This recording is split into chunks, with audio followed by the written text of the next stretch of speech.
über 5 Minuten. Und gleich schalten wir auf ins Feld geht. Wir sagen euch, wenn soweit ist, dann zählen wir wieder den Countdown von 10 bis 0 runter. Und wir sind gleich in der Weltmeisterschaft und laut hier. Ich sehe auf.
Ich fange an. 10, 9, 8, 7,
6, 5, 4, 5,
What a weekend of biathlon we have coming up. 2 races for both the men and the women's tour. We have the pursuits today, the mass starts tomorrow, and we kick it off with the men's pursuit. They're already on the start line, and you can see from the body language that it is cold out there.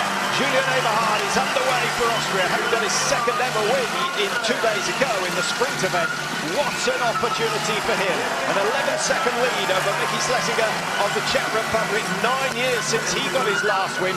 Dominic Vindish is next to go, another man who has tasted victory, but he has a 40-second wait from the start. Mike, great situation. So many of the big names in the top 10 of the start sheet, but they've all given away a fair chunk of time to Julian Eberhard. Eberhard, we've always said, as soon as this man hits his targets, he didn't hit them all, he hit 9, but enough to win. And he was going to shooting over Christmas period. He says he feels a lot better. Vindish, Hoffer, Lesser go together. Just behind them, Simon Schemp, and then Emil Hegler Svensson, a former world #1 who's having a much better season. Martin Fourcade goes number 8.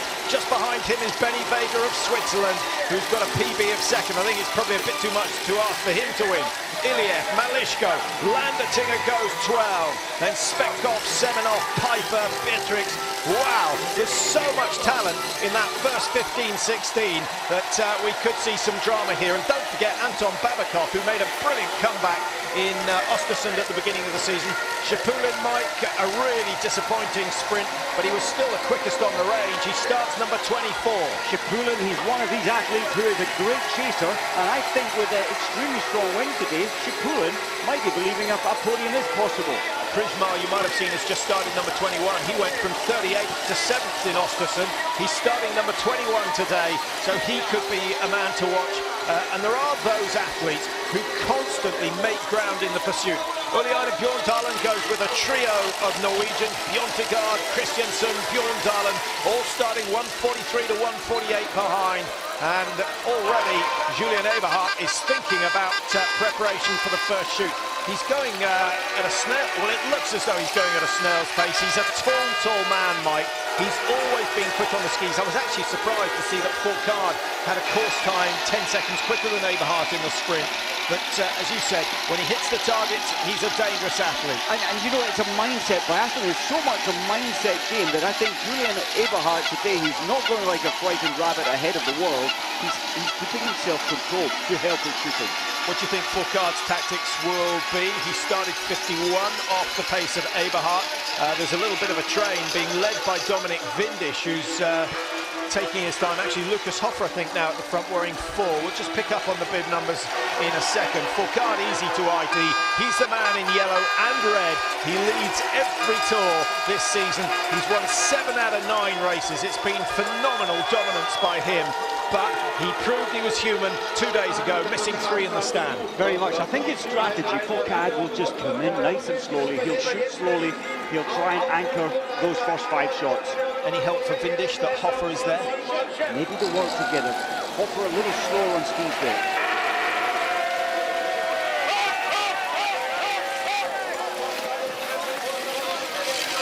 A great shot of the course here in Oberhof. There are some very fast turns. There's been a lot of fresh snow, there's a lot of wind, as you can see. That's going to cause problems, it's going to make it difficult to make a breakaway. Here are your 2 leaders. Eberhard started 11 seconds ahead of Mickey Schlesinger. Schlesinger 30 seconds ahead of Dominic Vindish. I suspect Schlesinger holding his own. He's lost a little time to Eberhard. Of these 2, Mike, which one are you going to put your money on? Well, I don't want to put a negative out there for Eberhard, but in the wind, at the front of the field, this is new territory for him. I think he's going to struggle today. I think he's going to miss over 4 targets. Schlesinger, on the other hand, he's inspired. He's leading something of an athlete's revolt, so he's got other things on his mind. And as he said in his race the other day, he wasn't even aware he was racing. It felt like a joy.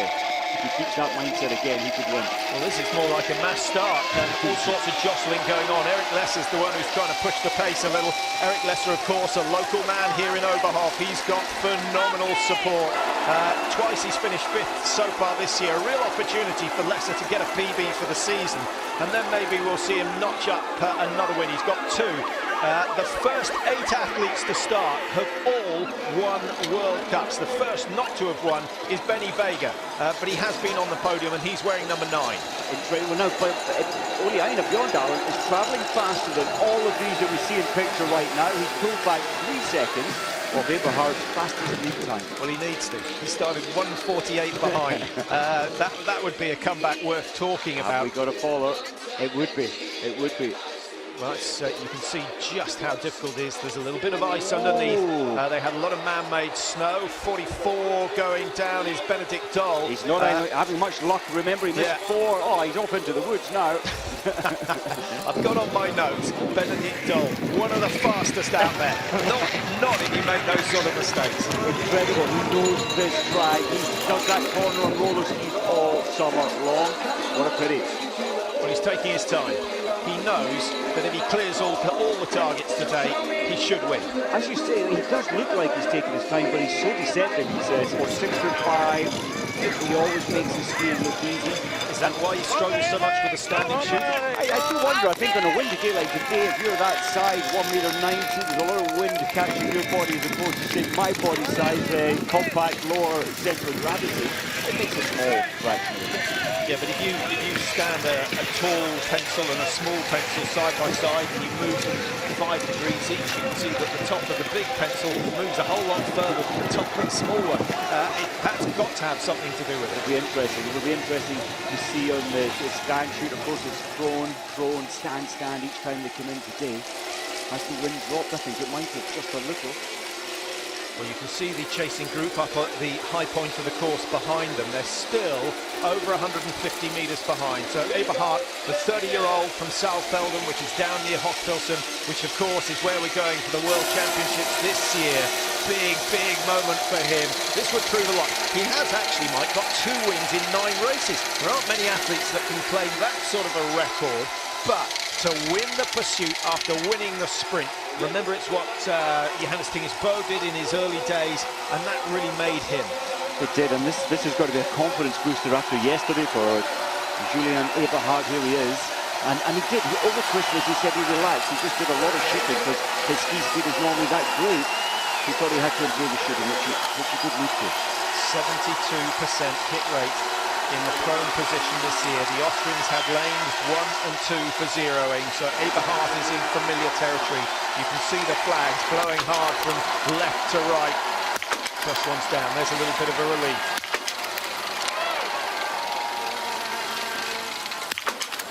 I think we might even see a smile if all 5 go down. You know, he's a very different biathlete. Normally he's tense, he's rushing, he's stressing. Today he was as calm as you like. Yeah, in his interview post-race 2 days ago, he said it was blatantly obvious from my pre-Christmas results that I didn't need to work on the skiing, I did need to work on the shooting. So that's what he's been doing over Christmas. It's not that easy to turn it around, but he seems to work wonders. Schlesinger survives the windy conditions now. We're going to see some mistakes. The first one coming from Svensson. Keep an eye on Fourcade's targets. He's shooting right to left. He will relish this challenge. Starting what? 4:51 seconds behind the race leaders. Fourcade gets 5. He's going up 3 or 4 places without a doubt. The strange thing is, look at that group of chasing 8. They've all mostly shot badly except for Fourcade. And that's not a difficult wind, it's a constant wind, so you can adjust off. It's when it's gusting which becomes more difficult. Lesser's gone from 41 behind to 32. Fourcade from 51 to 36, so good gains made. Ilya missing 4. Normally he's so good, 91% hit rate in the pro normally. Labi Lund has cleared the targets. I missed Bjorndalen. Maybe we can pick up on him. Oh, actually, he may not have completed quite yet. Yes, he started 1:48 behind.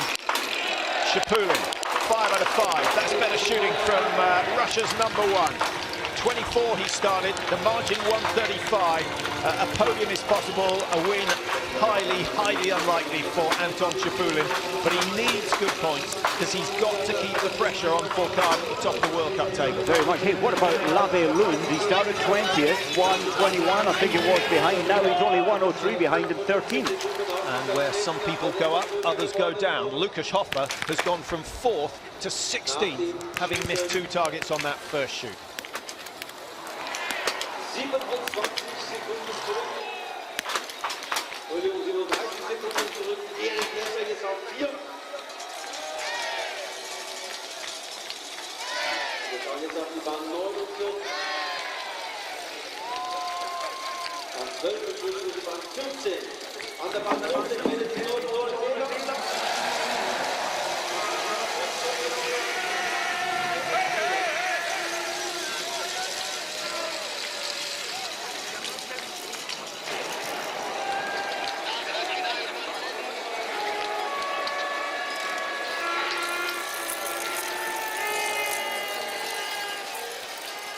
Also, nach dem ersten Schießen, wenn es durch die los war, Julian Egerhardt in Führung, jetzt hat es voraus 15 Sekunden.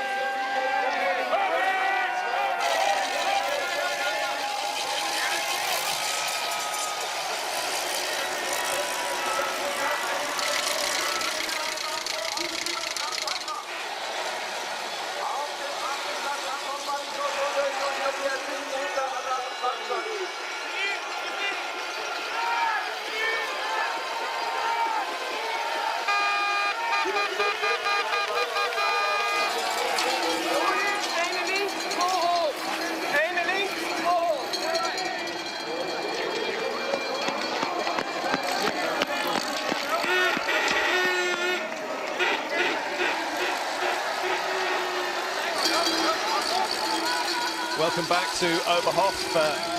Lots of action going on while we were away. Apologies for that. Eberhardt, for one, so nearly took a fall on that tough right-hand bend. He lost quite a lot of speed. As a result, Schlesinger's closed to 9 seconds, and the chasing group that were 31 behind are now just 25. Fourcade looks to be skiing within himself, but Lesser and Vindish, for me, Mike, working a little bit too hard. Is Eberhardt not feeling good after the race 2 days ago, or do you think he's saying, look, 5 laps to do, complete the first 2 at 85%, then let it go? Well, you know, that's what it appears like. Eberhardt seems to be in control of himself so much today, and of course in control of the race at the moment, but I think he'll become a little more anxious as he gets it closer to the stand shooting. Yeah, the first miss might change everything. Look at the coaches running alongside. It's so loud trackside, you have to show your athletes the fall of the shots so they can adjust the sights the next time. Well, you can see here that Fourcade is racing a canny race as ever. He could quite easily lead that chase group, but he's quite happy tucked in behind Vindish and Lesser, because these windy conditions make it 20-30% harder. Poor old Eberhardt out front has absolutely no choice but to take the win. It's like skiing into a wall. Anyone that's been out running or cycling in the wind, it's a huge factor. It's the same with skiing. You're standing so tall, and that is a heck of a wind into that straight, home straight. Yeah, and I think this is why Schlesinger's working so hard to try and close this gap down, because he knows if he gets in Eberhardt's slipstream, and Eberhardt's slipstream is more effective than just about anyone else's out there, because he's such a big man, and that would be a real bonus for the Czech, who's got a massive opportunity to get his 2nd ever win. As I said, 9 years since Schlesinger won a mass start, I think it was, in Oslo. That's right, it was. That was 2008. Bjorn Dahlen, he's won 9 races on these tracks. I don't think he can win today. He's missed 2, and he's 2 minutes 32 behind. That's a bad start for Bjorn Dahlen. Yeah, he's a kilometre behind the race leaders. This is the chase group, and all credit to Dominic Vindish. He's shared the work with Eric Lesser. Martin Fourcade hasn't offered to go out front. He's quite happy. He knows sitting behind 2 is that much easier than sitting behind 1. So he just wants to stay in 3rd place. He will start to make his move in the latter stages of this race, and we've seen how good he is in the closing stages. He knows Fourcade where to conserve energy. At this point in the race, he's still 25 seconds contact with the lead. He knows he's still comfortable, and he's so relaxed right now. His hands are cold. Yeah, he's got a couple of numb fingers. That's not I've good. always thought you've got to do 40 rotations to get the blood back into the fingers. I don't know how many, how effective that technique is. I know the winters are so warm these days. We've barely been below -4, and today it's Baltic. It's -9 with that strong wind, effectively about -15 with the wind chill. But you would expect Fourcade to wear gloves accordingly. He knows it was cold yesterday. I'm a little surprised his fingers are cold there. And it's actually, it's interesting, isn't it, Mike? Because we've had plenty of seasons when it's been colder than this, but you do acclimatise. You get something called, not all of them get it, but a lot of them have these woodman's hands where the circulation is that much better. It's a bit like penguin's feet. Sven Fischer used to be one. Was it Lars Berger or Frode Andersen? I think it was Lars Berger. Never needed to wear gloves, whether it was -15, -20. You do become accustomed to it, and they've been accustomed to the relative warmth, and now it feels like it's freezing. There's the change on the sights for Eberhard. We just saw a few of his close-up targets, and he was high left on 2 occasions of the 5 shots, so probably dropping the sights a little bit low right.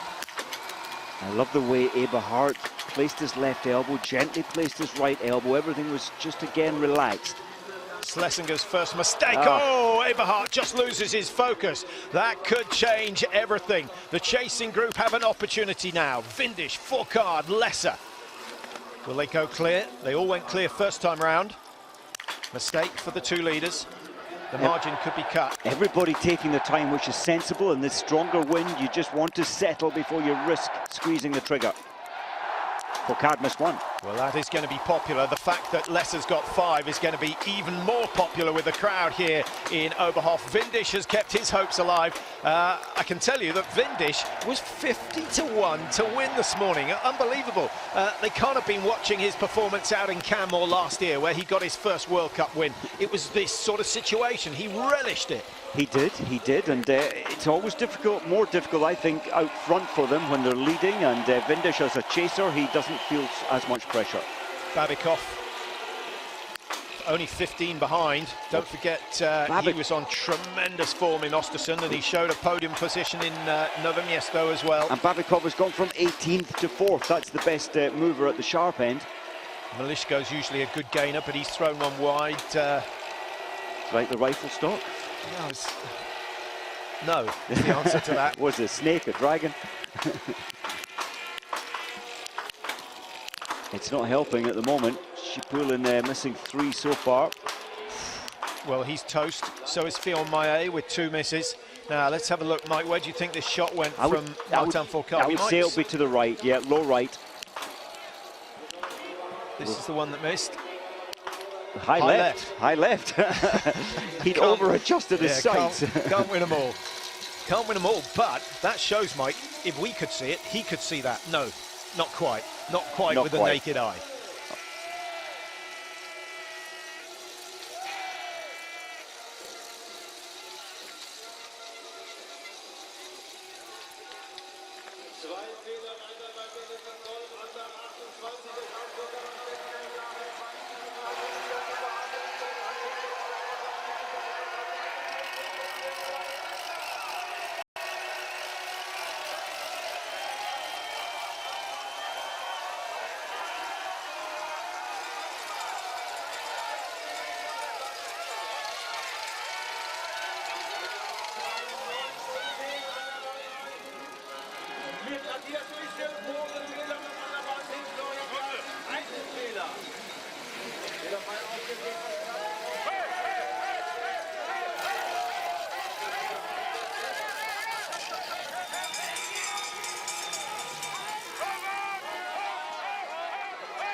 Well, again, I'm afraid you are missing some real drama out on the course. Every time we take a break, the leaders go through that tricky downhill section. The victim this time was Jean-Guillaume Beatrix, who worked so well to get himself back up into contention. He was only 18 seconds behind the leaders after shoot number 2. And Beatrix started, what, 1:15, so he's had a fabulous run so far. 10 athletes have gone clear on the 2 pro. We have the 2 standing shoots still to come. Martin Fourcade might force to work hard now. He's closed the gap. He was 23 behind, and he's closed that to 7.7. Well, that is phenomenal in the last kilometre and a half. And we often see that with Martin Fourcade. If he makes a mistake, well done, Vindish. He's led for too long, I think. Let somebody else do the hard work at the front. But yes, when Fourcade misses, he puts all that anger into the next 2.5 kilometres, and he's hauled so much time back. 51 seconds he started behind. Right. He's missed 1 target. He's absolutely eaten up the race leaders. Eberhard, I think he's struggling from having taken the wind on the first 2 loops, and he needs a break. He needs a break, but I'm hoping that he's just saving a phenomenal amount of reserve for the last couple of laps. But this section now, top of this very steep rise, then the wind really hits you along that old home straight. Fourcade's back in the action. What about Babikov? 18th to, well, in the top group. Fourcade looking dynamic. Fourcade putting a lot of energy in to go wide round the outside. In fact, he saw it was too much energy, so he's back in to what, 5th position. Fourcade, the only man to have finished on the podium of all 3 pursuits this year. He's had 2 wins and a 3rd place, which was in Östersund. Missed 4 targets on that occasion, 2.002 his shooting record. And again, Mike, he's done the hard work. He's just going to sit in and rest while he completes this lap, trying to help his chances, improve his chances of hitting the 5 in the stand. Eric Lesser leading. His home fans will love that, but they'll be a little bit concerned. They'll want him to step aside and let someone else take the win. They were Vindish. I understand why he didn't want to take the lead, but I think this pace, he's struggling with his pace, so that therefore might put his pulse sky high coming in for the first of the 2 stand shoots. Yeah, and the way things are standing at the moment, Martin Fourcade is the favourite to win his 3rd pursuit of the season, but we've got a long way to go. 10 targets still to hit in the standing position. The wind is definitely strong enough to rock the body when they're standing there on the range. Today, the stand that little bit harder than the pro. A little bit. Now, I'm just wondering about Fourcade. He missed 3 out of 5 in the stand, almost unheard of when your name is Martin Fourcade. That was yesterday. Normally we see him coming back so strong if he has a bad day. Yeah, I was going to say, over time, the world's best biathletes, the Bjorndalens, the Fischers, the Fourcades, the Poirets, a bad day is nearly always followed by a brilliant one. And look what he's doing. He's making a statement. Listen, I'm going to dictate things once again. I'm not sure he's got over that 3 shots missed. There'll be a little bit of doubt in his mind. Well, which lane does he want? He's not going to get a choice, really, when they come in. Lanes allocated. And just trying to think, with the left to right wind, Mike, you don't actually want to be too near to the left side because there are so many vortices, so much movement of the wind that's impossible to read. I don't think you want lane 1 because you're catching all the wind that's... Oh, sorry, the wind's coming from the left. You don't want to be the last in this lineup. Martin Fourcade is tripping up, catching lesser skis. Yes, you don't want to be last in the pack, and it looks like it'll be Babikov because the wind is strong from the left. So, what will Eberhard do? Can he continue his good form of shooting? First stand, Eric Lesser next door to him. 83% hit rate in the stand for Lesser. The wind looks bad, but it's steady, and that's easier to handle than gusty, as I mentioned earlier. Fourcade, of all those on the range, the only one who's hit over 90% of the standing targets so far this year. He's got 3 out of 3, no mistakes. Schlesinger, Pfeiffer, Babikov all making mistakes. Vindish, Eberhard join them, and guess who's coming out in top spot? Martin Fourcade. It's only taken 3 shoots for him to establish a lead. Vindish is out now. Now we know why he was 50 to 1. Eberhard with 1 miss so far. If he gets this, he's still in the race, but he's thrown that wide. 300 metres given away, and you don't give 300 metres away to Martin Fourcade. Beatrix, he fell. There's a lot of snow in his rear sight, thankfully not in his foresight. Well, Fourcade, that's why he's the world's best, and I think the best ever biathlete, in with the lead 6. sorted them all out off into the forest. Well, now the race seemingly is for the podium position. Svetkov's given himself a chance by hitting 5 out of 5. Svensson missing 2. It's not been a brilliant day for him. We'll try and Svensson had already missed 2, so that's a total of 4 missed by the Norwegians so far. And Svetkov gets himself onto the podium, having started 13th. So we've got Martin Fourcade, who started number 8, is now number 1. Piper, who's got a history of performing well here, has gone from 15 to 2. Svetkov's gone 13 to 3. Schlesinger's still there, 58 seconds off the pace, but he's still in with a chance of going top 3. He's gone from 2 to 4. Lesser's gone from 5 to 5. Eberhardt's gone from 1st to 6th. No one else surely has a chance of winning this one.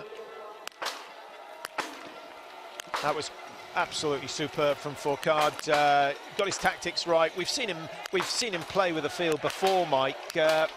Most memorably down in Novo Mesto at the World Championships. On that occasion, it didn't pay off, but he knew exactly what he was doing. It's quite amazing, and often in this wind, all the others around him were taking the time, really taking the time. He just went for quick reaction shooting, and you waste time. Often, if the wind is a steady wind from the left or the right, just get on with it. Yeah, I'm convinced that move as he approached the range was all about getting up next to the leaders to put pressure on them. It wasn't about the lane, there wasn't really any difference. It was about putting pressure, particularly on Eberhardt and Lesser. And exactly that is what he did. And who wouldn't be intimidated with the great man coming past you? Bjørnegård's not enjoying the windy conditions. Bjørndalen clean so far on this shoot, but he throws number 2 wide, so he's going to drop even further down the order, and already 2 minutes plus on the clock. The leaders are just about a kilometre away. It's a 12.5k race. They're almost halfway round the loop. I can't believe it, but Babikov missed 5 out of 5. We saw him there with the lead group, moved up from 18th to the lead group and then missed 5. Now let's have a look and see where these shots went. Remember, in Novo Mesto, in the mass start, his targets, his standing shots were almost going in the prone. 4 out of 5 did go in the prone. But he got that one inside. Oh, fantastic finish. Absolutely superb. Only one was slightly off centre. In fact, low right it was. That's the wind taking it over low right. Everybody else struggled. I think we're going to have a few athletes lapped today. Top 10 separated by 149.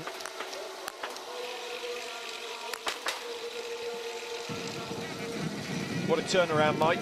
Coming into the range, we had 8 athletes within 8 seconds. Now we have a man with a lead of 43. Third place is 48 behind. We've only got 4 men within the first minute.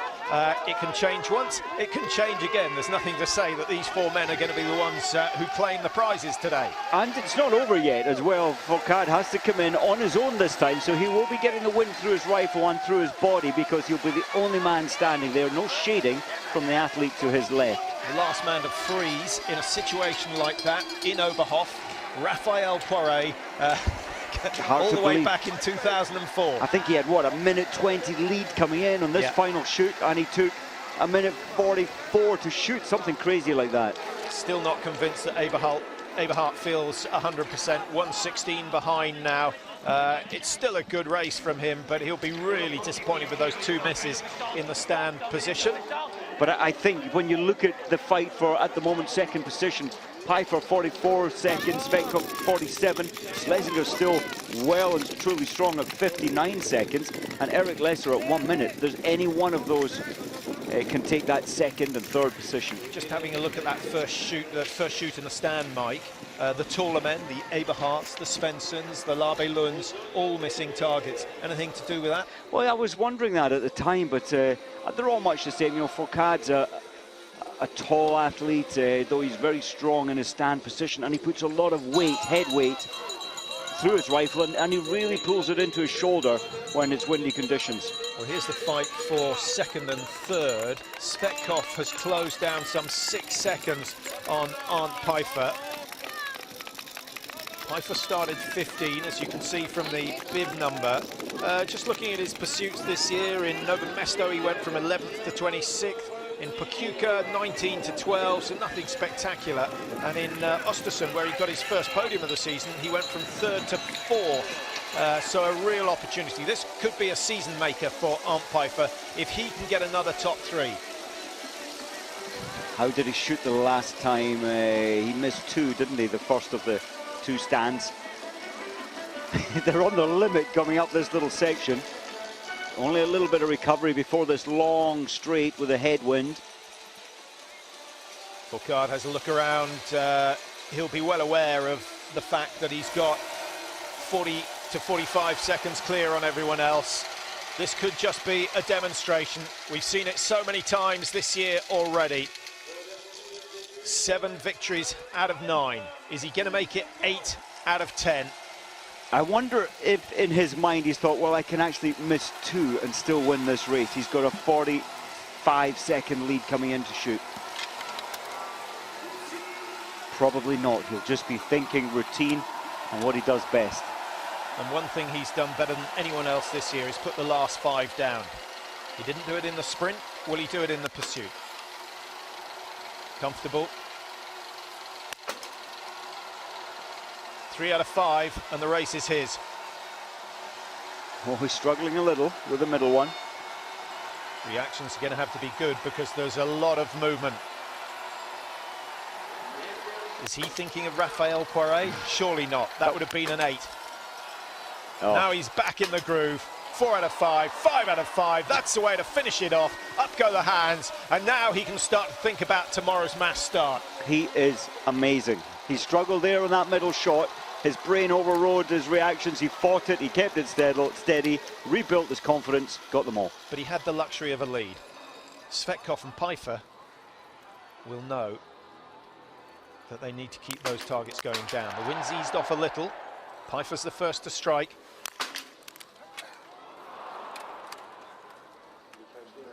Lesser's got an opportunity now. Schlesinger's got a chance. Not of a win. But with Fourcade here, most people celebrate second. Look at Pfeiffer, Svetkov, they both missed 2. Opportunity Lesser and Eberhardt even. Now, is Eberhardt going to come back? 2 penalty loops, 300 metres, 45 seconds minimum for Pfeiffer. Could be closer to 55. Conditions aren't particularly quick out there. Lesser's missed 2. Eberhardt taking his time, and he throws the first one wide. Martin Fourcade is going to have a full minute and a half unless somebody starts hitting targets. 3 misses from Lesser. Windisch misses. Svensson could come back up into the fold. He could. How things change. Svetkov 3 misses from Svetkov, so 450 metres. Schlesinger still waiting to get that 5th shot away. 4 misses from Eberhardt. He could be out of the top 10 having started first. 5 misses for Eberhardt. The conditions, the pressure, the fatigue, all getting to the Austrian who had such a good day 2 days ago. I feel for Schlesinger missing 3. He tried so hard, maybe tried too long. 4 out of 5 for Svensson. He's not going to be far off the podium places. Out comes Arndt Pfeiffer in 2nd place. The margin, 134. The French will try and get the news to Martin Fourcade. Take it easy. You've got a massive time to play with. Well, that was unusual. So rare have we seen so many at the sharp end of the race struggling in this wind. Fourcade showed us how it works in this wind. It was no different to the rest of the field. Mickey Rush, Mike, not quite the comeback that we saw in Pachuca and Novo Mesto. 16th to 6th in Pachuca. Yeah, no, he's had a very good season, and this is Mickey Rush's home patch. Look at Svensson up into 3rd. He's got Windisch right on his tail. Shapulin 4 misses prior to this final shoot. I think he's given up the ghost. He's looking very relaxed. And all far, oh no, not quite. Number 5 goes wide, so a total of 5 misses for Shapulin. So coming out of the range, Fourcade leads 134 the margin. Pfeiffer's in no man's land. A good 30 seconds ahead of Svensson, and Dominik Windisch has a chance of finishing on the podium.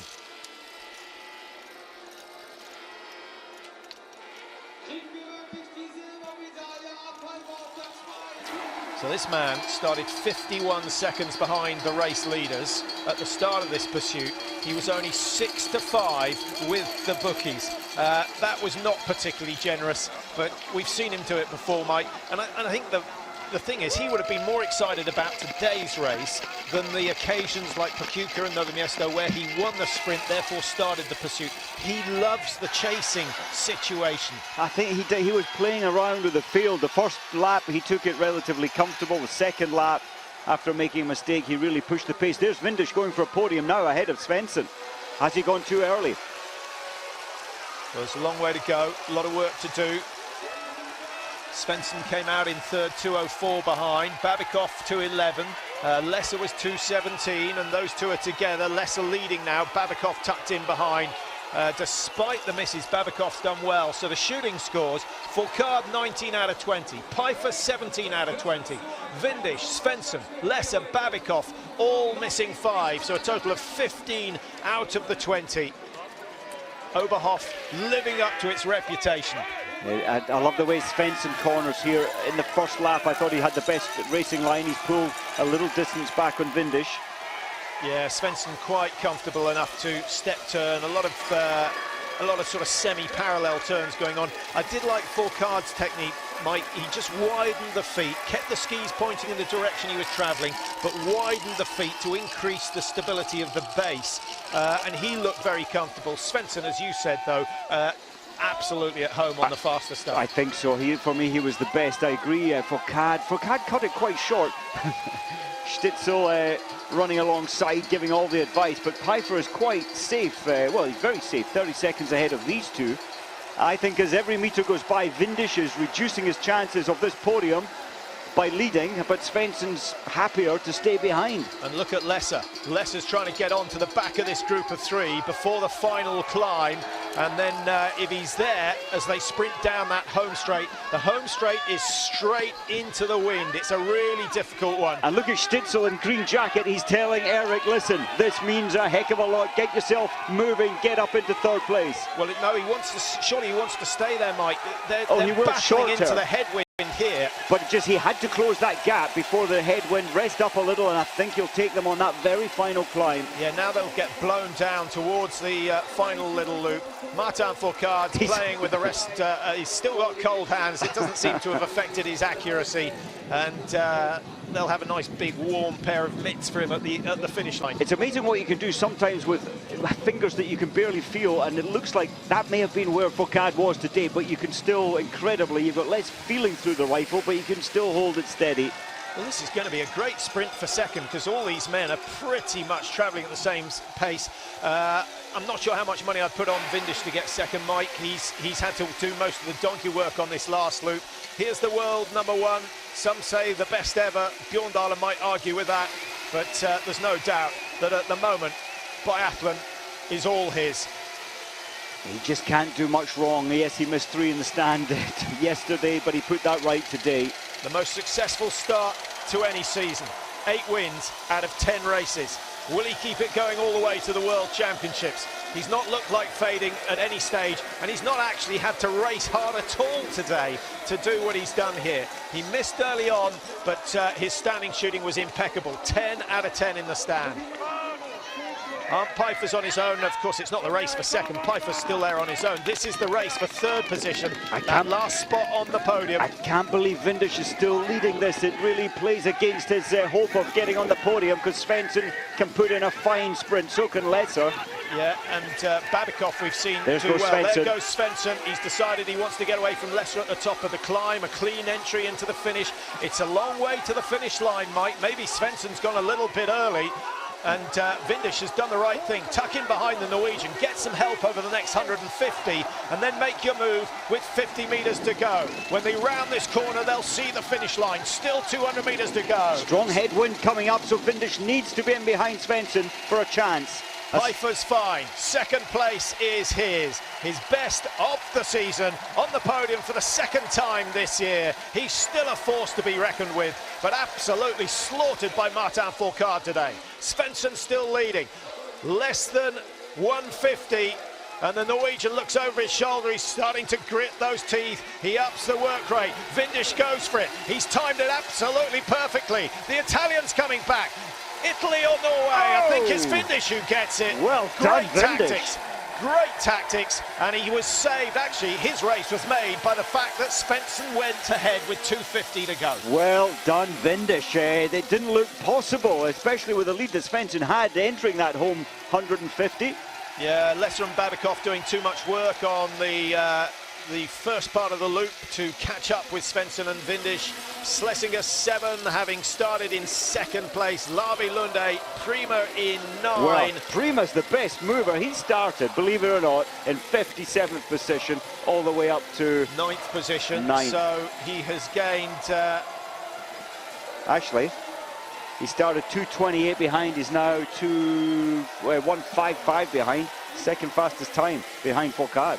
Well, I think that's the best gain we've ever seen in a pursuit. So he can certainly celebrate tonight, although he would love to have finished higher up the rankings in the sprint.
Well, we're just about done here in Oberhof, the first of 2 races today. The women's pursuit still to come. That's going to be an interesting one, and I think what we saw will make Gabi Kukalova a little bit nervous. She starts first in the women's.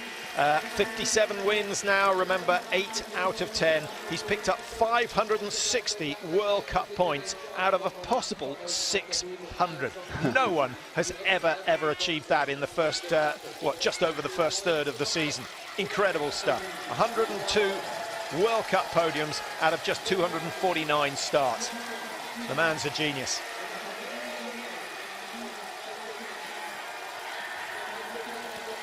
Well, that's all from Oberhof. Do join us later on for the women's 10-kilometre pursuit. It will be the Czech Republic's Kukalova who leads the way out of the stadium.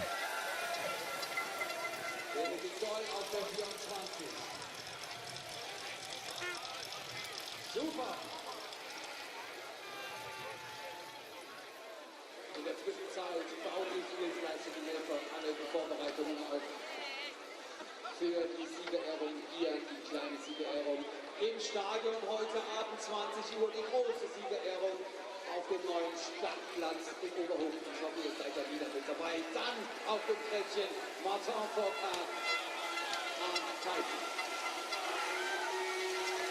Und hier geht Simon noch in die Gold. Jawohl.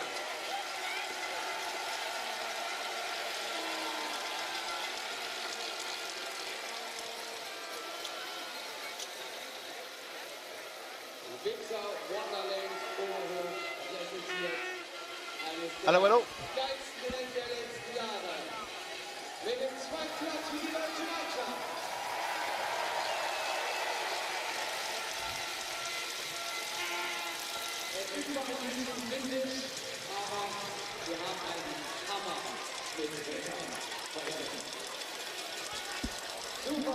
One, two, three, four. 1, 2, 3, 4. Hier nochmal live in der Welt der Zieleinheit. Den Faust nach oben.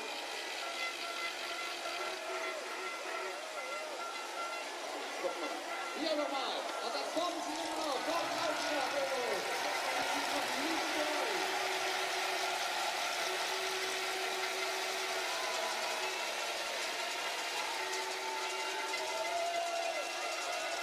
Und hier mal jawohl.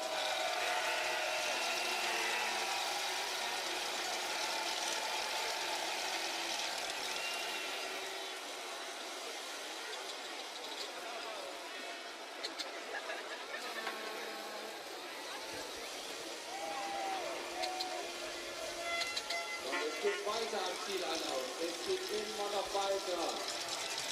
Und alle sagen wir ins Ziel. Das musst du erstmal aufhaben, was die Männer hier leisten. Und nachher auch die Damen leisten werden. Freut euch auf die Verfolgung der Damen. Zwei Wettkämpfe an einem Tag, das ist der Oberhof am Samstag. Bei ausverkaufter Hütte, Dankeschön, dass ihr da seid.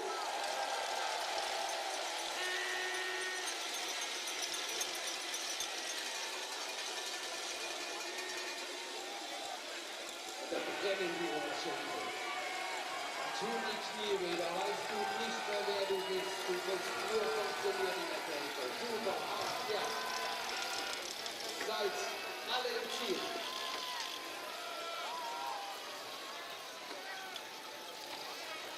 Und wir begrüßen den Starter, ja, hier kommen sie. Wir sind bereit, Zicke-Zacke, Zicke-Zacke. Zicke-Zacke, Zicke-Zacke. Und für die Langsamen, Zicke-Zacke, Zicke-Zacke. Danke. Und schaut, die Leinwand wird aufgebaut. Der Hintergrund wird vom Schnee befreit. Das Podest steht schon. Nochmal einen riesen Applaus an die 550 freiwilligen Helfer, die das hier möglich machen, die Urlaubssachen nehmen, um hier zu arbeiten und euch das alles zu bieten. Danke, ohne euch wären wir alle nichts.